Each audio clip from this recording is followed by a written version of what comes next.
For most people who are out on the water, they're there to relax, but not the University of Miami women's rowing team. Katie Stazak had an opportunity to sit down with the rower Katie Guest. Good evening and welcome to our first Athlete of the Week of this semester. I'm your host, Katie Stazak, helping you get to know some of our student athletes just a little bit better.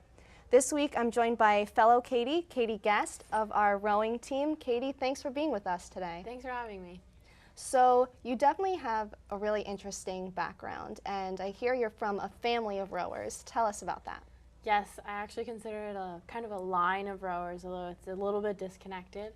My great-grandfather he was a singles rower, which means you row in very skinny boat with 2 oars because you're sculling, and he won the Diamond Sculls at Henley, which is basically the most prestigious award you can win in the rowing world. It's over in London, England, and it's just you against another singles man, and when you win it, it's like a huge, huge deal, and there's a ticker tape parade and all that sort of stuff. And he continued his career into the Olympics and won the silver medal in the men's double. And my grandfather actually followed his footsteps a little bit and ended up winning quite a few championships, but unfortunately ended up in back surgery instead of at the Olympics. And I've continued that trend, so. Wow, yeah. But you didn't start out rowing. You actually began swimming, right? Yes, I was a swimmer for 7 years, and I picked that up from my dad, actually, who he swam at Ridley College, which is actually quite a good rowing school. It's kind of funny because he never rowed, but then I finished up swimming and decided I should probably give it a try because I got the long legs of the Guest family. So definitely. And you also are from Canada, and there have definitely been some students coming a long way here to the University of Miami, but I'd say Canada probably tops all of them. How's the transition been like for you, moving countries to come to this school? It was a big change. I'm going to university and I'm moving across the continent, so it was definitely a big change. We actually have 4 girls from Canada on our rowing team now, which is probably partially due to our coach being Canadian.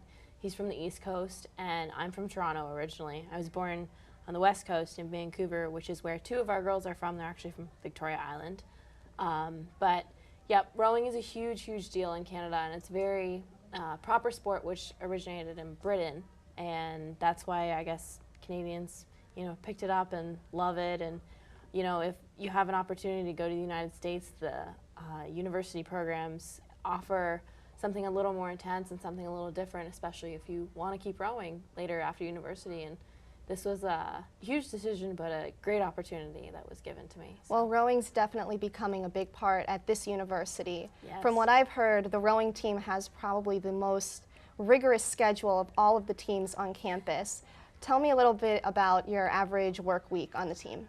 So Monday to Friday, and including Saturday, we actually go to the boathouse most days. Right now we're doing some indoor training as part of our fall preparation period, because although our full year is, it's really a racing season all year, we sprint in the spring, and that's why we prepare now. So every morning it's usually around 5:30, 5:55, depending on when the bus comes. Row for 2 hours, come home. You've either got weights or a second cardio session on Monday, Wednesday, Fridays, and then you have Sunday for your sleep day.